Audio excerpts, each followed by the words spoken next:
bienvenidos a Eureka, su podcast favorito, donde descubrimos que las ideas más increíbles se convierten en historias y esas historias, obvio, nunca pasan de moda. Soy Sofía Sof y les recomiendo que no lo piensen dos veces y llévenle este capítulo a toda la familia.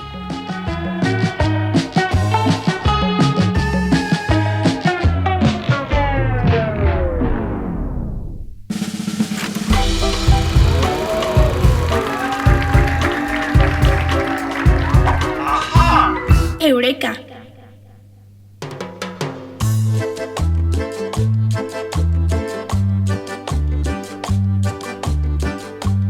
Hoy les prometo algo, no necesitan saber de historia para escuchar este capítulo, solo haber ido alguna vez en toda su vida a un mercado.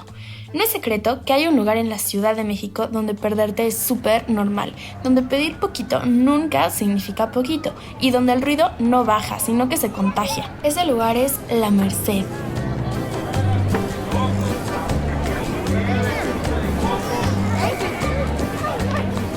Así que preparados o no, vamos a turistear la CDMX, específicamente La Merced. Vamos a empezar más o menos por el principio, hace unos cuantos ayeres, bueno, en realidad como unos 6 o 7 siglos antes de que todos los presentes naciéramos. Cuando todavía no existía ni el tráfico ni el smog, la zona donde hoy está La Merced ya era el mero del movimiento. En tiempos prehispánicos, este lugar formaba parte de un calpulli llamado Teopan. El calpulli significaba barrio. ¿Y por qué? Pues la razón era que todo pasaba por ahí, todo estaba cerquita de un gran centro ceremonial y además llegaban varios canales que en ese momento eran considerados las avenidas principales del lugar. Hay que refrescarnos la memoria. La Ciudad de México estaba construida sobre un lago, literal.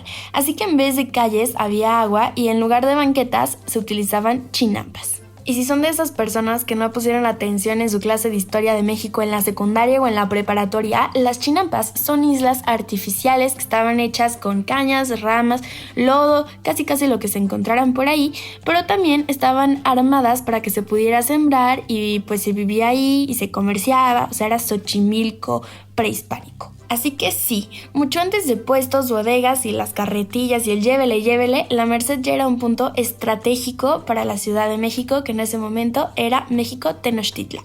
Los primeros productos se intercambiaban, o sea, se vendían entre comillas y esto se llamaba trueque. Entre los favoritos estaban el cacao, la miel en Chile, el guajolote y el frijol. Y todo gracias a que por ahí pasaban estas tipo trajineras, gracias a que estaban los canales y bueno, pues todo lo llevaban a Tenochtitlán. No es sorpresa, por solo imagínate que desde antes de que tu abuelita naciera, este barrio tan icónico ya existía. El comercio informal prevaleció durante varios siglos hasta que después de la conquista española / la época colonial, el lugar fue considerado un centro ceremonial oficial. O sea, La Merced se volvió religiosa y fue nombrada así por cuestiones puramente religiosas igual, en nombre del convento de Nuestra Señora de la Merced de la Redención de Cautivos, que fue fundado en 1594. El convento estaba cerquísima de las rutas de comercio, o sea, una ganga, y esto solamente hizo que se convirtiera en una invitación directa y difícil de rechazar para comerciantes y vendedores de todos lados. Tristemente, el convento fue demolido en 1861, o sea, nada dura. Pero ya no digo nada, porque como dicen las abuelitas de México, no hay mal que por bien no venga. Entonces, después de la independencia, con las leyes de reforma, se abrió la oportunidad de que se volviera un mercado oficial. ¿Quién iba a decir que no? O sea, todos estaban emocionadísimos, pero la remodelación duró una eternidad. Empezaron en 1860 y fueron terminando hasta 1890, pero por fin se terminaron los primeros edificios fijos para cuidar el comercio. En pleno porfiriato, esto solo fue algo más que dijera: la ciudad crece y necesitamos alimentar a la capital.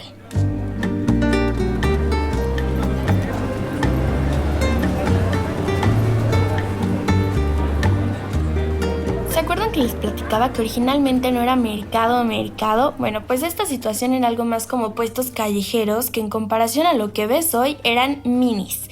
Era súper intenso y súper visitado y dijeron, esto ya tiene que ser permanente, pues. O sea, tiene que ser algo más grande, no cabemos aquí, estamos cachete con cachete. Me dejé de llevar. En fin, La Merced se volvió aún más formalita y no precisamente por lo que se podía comprar ahí, sino porque se volvió un mercado oficial.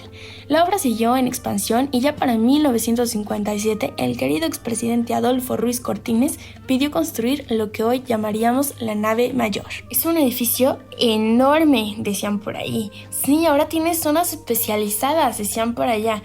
En otras palabras, la gente estaba dividida en secciones de frutas, verduras, carnes, flores y más. Y pues para organizar a las miles de personas que atiborraban las calles, o sea, ahora podías comprar a gusto. Pasó el tiempo y se creó una necesidad de espacio descomunal. El mercado empezó a crecer tanto que llegó a cubrir muchas calles y pasajes a su alrededor.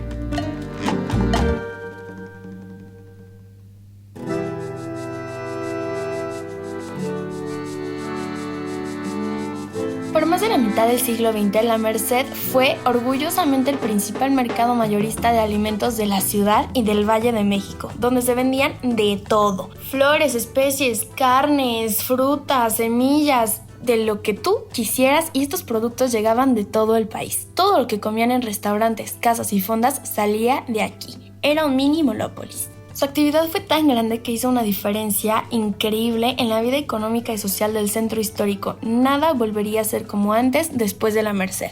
Pero en los años 80, la construcción de la central de abastos en Iztapalapa fue el golpe fuerte para la Merced. En 1982, cuando abrió sus puertas, ese nuevo mercado chupó y se quedó con una buena parte de la venta mayorista. La Merced dijo no worries y se coronó como el mayor mercado minorista tradicional de la ciudad, con saborcito y color. Fue como si hubiera construido un estadio enorme y luego hubieran construido otro más grande, pero la Merced siguió siendo la favorita de los compradores que querían de todo aquí y ahora.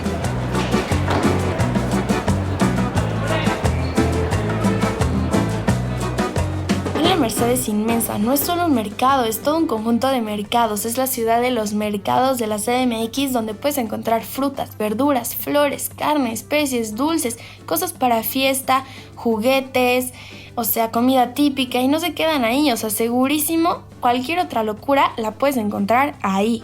Por ejemplo, ahora tiene una zona astronómica donde puedes encontrar huitlacoche auténtico o quesadillas clásicas servidas desde la madrugada. Puedes probar los otros antojitos mexicanos, entre otras cositas, mientras caminas entre pasillo apretado que parece laberinto de color. Pero igual, si eres picky, este lugar es para ti, porque vas a encontrar hasta una rana tocando el violín encima de un elefante. O sea, que puedes ir a buscar lo que más se te pegue la gana. Además, el mercado es tan emblemático que la estación Metro Merced tiene salidas directas al interior de sus instalaciones. Esto yo no lo sabía. Así que si alguna vez te has bajado del metro y te sentiste Alicia en el País de las Maravillas porque estabas en medio de un mar de frutas, chiles y voces, no estabas soñando, estabas en la Merced. Así que abriendo el chismecito, vamos a los datos curiosos, que es mi parte favorita de este podcast.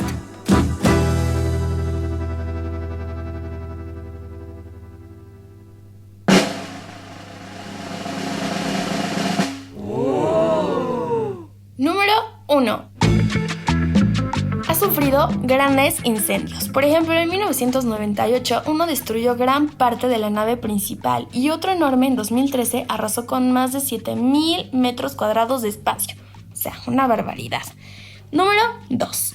Antes de que las calles se volvieran estrechas y duras, había un embarcadero en la Merced. Era más divertido. Llegaban canoas cargadas que venían de Xochimilco y Tláhuac y pasaban por la Sequía Real.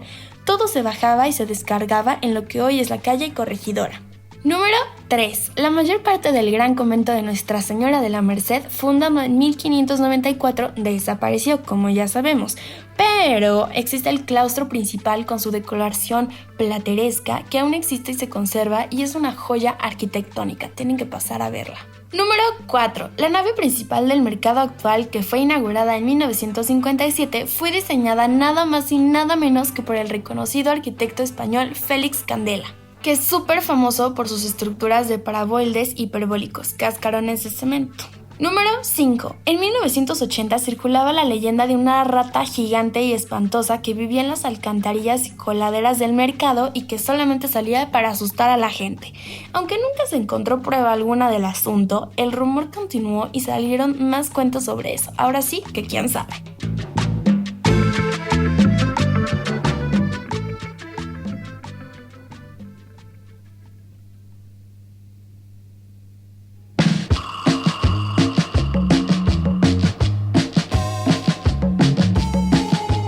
Anyway, gente bonita, compradores, atención que hemos llegado al final de este capítulo y de este súper recorrido por la Merced.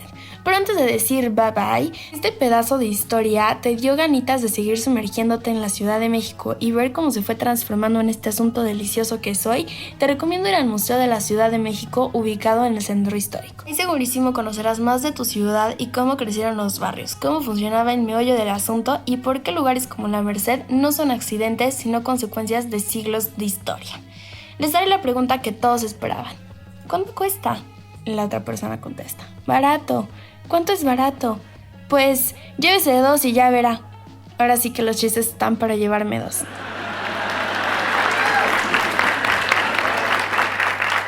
No es cierto, está muy malo.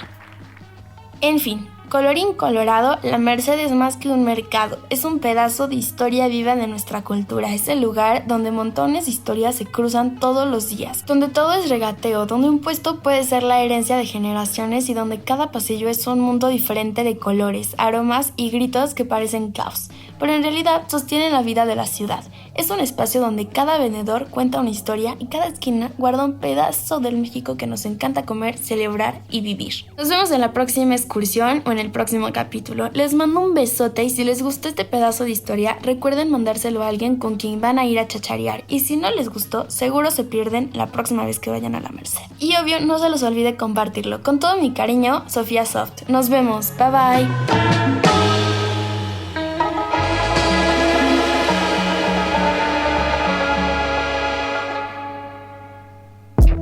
Audiocentro.